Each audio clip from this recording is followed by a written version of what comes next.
मी परवा बोलून गेलो खरा की उद्धवजींची मुलाखत मी पुन्हा पाहीन, पण तुमच्या म्हणण्याप्रमाणे मला काय ते जमलं नाही.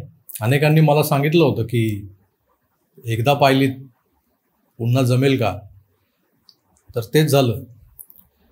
तो पहिला भाग पुन्हा पाहिला एकदा, पण नंतर काय जमलं नाही. पण काल वाढदिवसाच्या निमित्तानं 4 तुकड्यांमधला दुसरा भाग बाहेर आला मुलाखतीचा.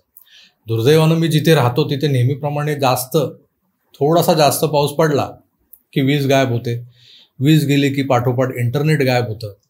बऱ्याचशा इमारतींवर जे मोबाईल टॉवर्स लावलेले आहेत त्याचं जनरेटर बॅकअप नसल्यामुळं किंवा संपल्यामुळं मोबाईलचं नेटवर्कही बैलगाडीच्या स्पीडने धावतं. मग बसा बोंबलत, काहीच काम होत नाही.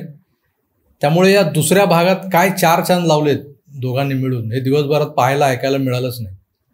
पण रात्री उशिरा आमच्या आगाऊ मित्रानं त्या मुलाखतीचा एक तुकडा मला पाठवला. तो पाहिल्यानंतर मला आपल्या विश्वप्रवक्त्यांचं अभिनंदन करावंसं वाटलं.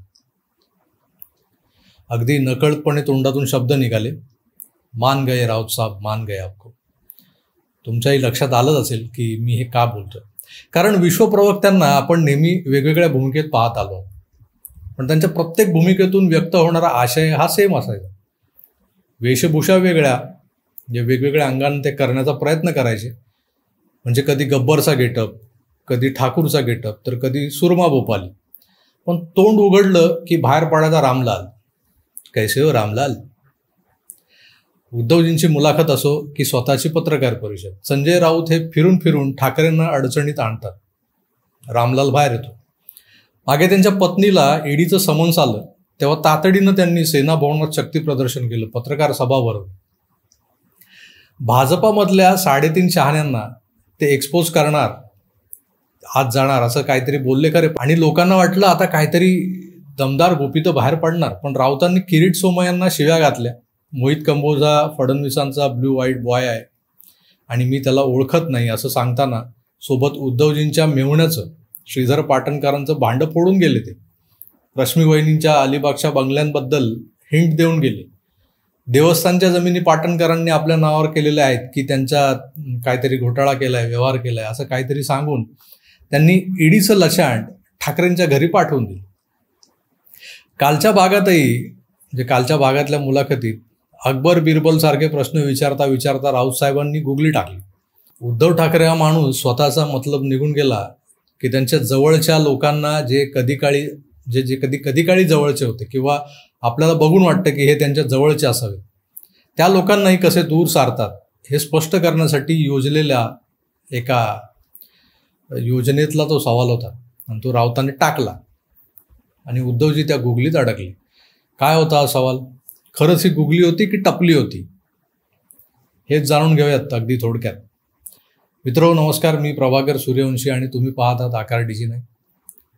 तर तो सवाल तर मी रिपीट करण्यापेक्षा, माझ्या शब्दात सांगण्यापेक्षा आपण जसाच्या तसा प्रत्यक्षात पाहूया. राऊत साहेब जेव्हा घेतात ना मुलाखत, तेव्हा देणाऱ्याला अवघडल्यासारखं होत असेल, पण बघणाऱ्याला गंमतच येते. बघा. पण या 2 फुटीमध्ये एक फरक मला जाणवतो की पक्ष शिवसेनेतून बेईमानी किंवा गद्दारी करून जेव्हा मोठ्या प्रमाणात लोक बाहेर पडले, मोठ्या प्रमाणावर नाही पडले, तथाकथित म्हणजे मी नेहमी असं सांगतो ही मोठी माणसं बाहेर पडली, पण ज्यांनी त्यांना मोठं केलं ती माणसं माझ्यासोबत आहेत. पण तुम्ही ठामपणे उभे राहिलात लढण्यासाठी. मग ती लढाई कायद्याची असो, न्यायालयाची असो, विधिमंडळातली असो, संसदेतली असो किंवा रस्त्यावरची असो. पण त्याच वेळेला राष्ट्रवादी काँग्रेस फुटत असताना ती लढाई दिसत नाही आणि शरद पवार यांच्यासारख्या मोठ्या नेत्याचं असं म्हणणं आहे की आम्ही जनतेच्या न्यायालयात लढू. तुमचं ज्याचा त्याचा मार्ग असतो. हां, मी शिवसेना प्रमुखांच्या मार्गाने चालणार आहे, त्याच्यामुळे आमने सामने करणारं मी आहे, जशाच तसं उत्तर देणारं मी आहे, आरेला कार्य करणारं आहे, त्याच्यामुळे मी लढतोय. आता पवारसाहेबांची विचारधारा वेगळी असेल, त्याच्याप्रमाणे त्यांना जर का ते जाऊ इच्छित असतील तर तो त्यांचा प्रश्न आहे. हां, कारण आपण पाहिलं असेल की हे सगळे राष्ट्रवादीचे आमदार आणि त्यांचे मंत्री हे मंत्रिपदाची शपथ घेतल्यावर माननीय शरद पवार साहेबांच्या आशीर्वाद घ्यायला परत त्यांच्या दारात गेले. पण माझ्याकडे येण्याचं कोणाचं हिंमत नाही झाली. जसे हे फुटीर हे पवार सत्य आहे. हो, जसे फुटीर पवारांच्या दारात गेले, मग परत त्यांनी वेगळ्या वेगळ्या प्रकारचे स्टेटमेंट दिले, पवारांचे फोटो लावून मतं मागतायत किंवा चर्चा घडवतायत. अशा प्रकारे शिवसेनेतले फुटीर जर तुमच्या दारात आले, हिंमतच नाही ना त्यांची येण्याची. आले तरचा विषयच नाही, येऊच शकत नाही, त्यांची हिंमत नाही. हा जो प्रश्न राऊतांनी उद्धवजींना विचारला त्यात त्यांनी एकाच बाणात अनेक पक्षी मारले. महाविकास आघाडीच्या जन्माच्या वेळेस मुख्यमंत्री पदाचा उमेदवार शिवसेनेतूनच असणार हे नक्की होतं, पण तो कोण असावा याबाबत काही मतभिन्नता शरद पवार आणि मातोश्रीवरच्या चाणक्यांच्यामध्ये होती. सगळ्यात पहिलं नाव जे चर्चेत होतं ते एकनाथ शिंदे यांचं. शिंदेंना तसं गाजर दाखवून संजय राऊतांनी काय काय साध्य करून घेतलं हे कधीतरी एकनाथ शिंदेच सांगतील महाराष्ट्र जनतेला. आधी सगळ्यांनाच शिंदे हे मुख्यमंत्री म्हणून चालणार होते. अजितदादा मागे एका मुलाखतीत ओझरत बोलून देखील गेले उद्धवजी कसे सीएम बनले त्याबद्दल. शिंदे चालणार असं म्हणत असतानाच एक प्लान मातोश्रीच्या किचन कॅबिनेटनं शिजवलं. शिंदे नाही, आदित्य ठाकरे सीएम बनणार. खुद्द उद्धवजींनी या प्रस्तावाला पहिल्यांदा नकार दिला. असं सांगितलं जातंय की त्यांनी नकार दिला. मग झाली गृहकलहाला सुरुवात. तरी हा प्रस्ताव शरद पवारांकडे गेलाच. त्यांनी स्पष्ट नकार कळवला, कारण ज्याला साधं मंत्रिपदाचा अनुभव नव्हता तो थेट मुख्यमंत्री पदावर कसा काय बरं बसणार आणि कसा काम करणार. त्यांचा सवाल रास्त होता. राष्ट्रवादीत आणि काँग्रेसमध्येही अनेक ज्येष्ठ होते, तेही या प्रस्तावाला तयार झाले नसते. महाविकास आघाडी बनता बनता फुटणार की काय असा एक पेच प्रसंग निर्माण झालेला असताना ओबेरॉय हॉटेलच्या एका सूटमध्ये संजय राऊत आणि शरद पवार यांच्यात चर्चा झाली. जर जास्त स्थानातानी झाली तर राऊतांना बनवा मुख्यमंत्री असं पवारांनी सुचवायचं असं ठरलं दोघांमध्ये. पण तेवढ्यात खुद्द उद्धवजी आणि आदित्य ठाकरे हे दोघेही तिथे येत आहेत असा निरोप मिळाला पवारांना. संजय राऊतांनी पवारांचा निरोप घेतला आणि ते निघून गेले.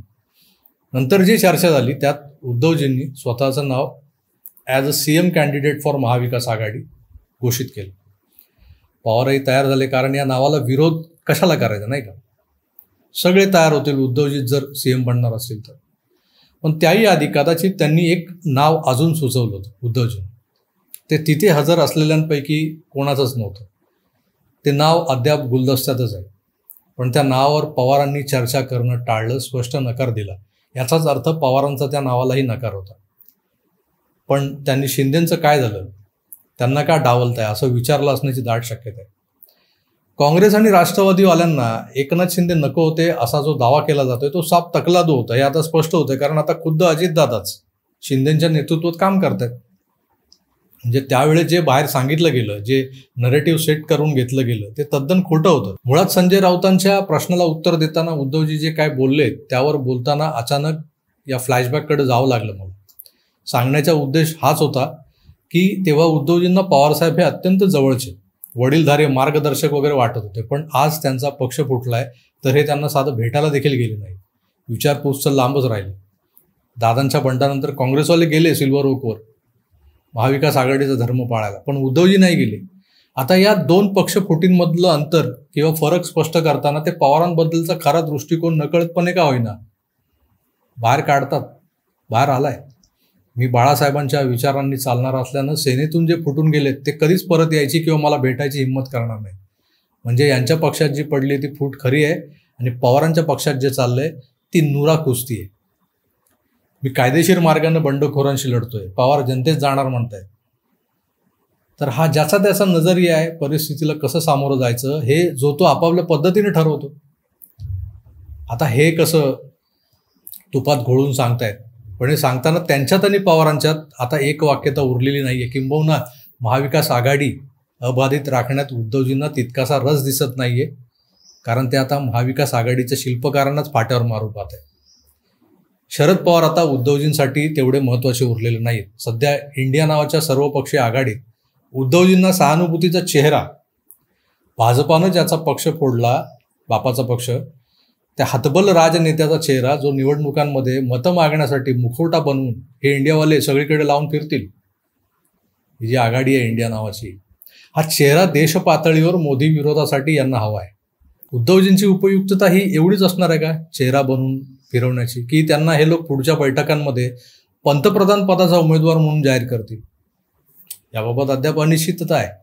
ही जी हवा आहे ती निर्माण करण्यासाठी संजय राऊतच आघाडीवर असणार की उद्धवजी PM पदाचे उमेदवार वगैरे. कारण उद्धवजी या विरोधकांच्या बैठकांना जिथे जिथे गेलेत तिथे त्यांच्या मागच्या बाजूला त्यांचे PM मिलिंद नार्वेकर, प्रियंका चतुर्वेदी आणि संजय राऊतच बसलेले दिसतात आपल्याला. आता या तिघांनी मिळून उद्धवजींच्या मनात हा भ्रम निर्माण करून दिलाय का?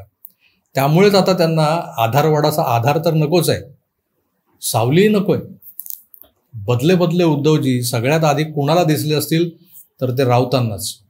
आणि महाराष्ट्राच्या जनतेलाही दाखवले कोणी तर राऊतांनीच. म्हणूनच बाकी मुलाखत कशी का असेना त्यातला हा प्रश्न उद्धवजींची घेऊन गेलाय विकेट. मान गए राऊत साहेब, मान गए आप. हे छोटंसं विवेचन जर तुम्हाला पटलं, रुचलं, आवडलं असेल तर लाईक करा, शेअर करा आणि चॅनलला सबस्क्राईब करायला विसरू नका. तुर्तास इथेच थांबतो. पुन्हा भेटूच. तर आपली काळजी घ्या आणि पाहत राहा आकार डिजिटल. धन्यवाद. नमस्कार.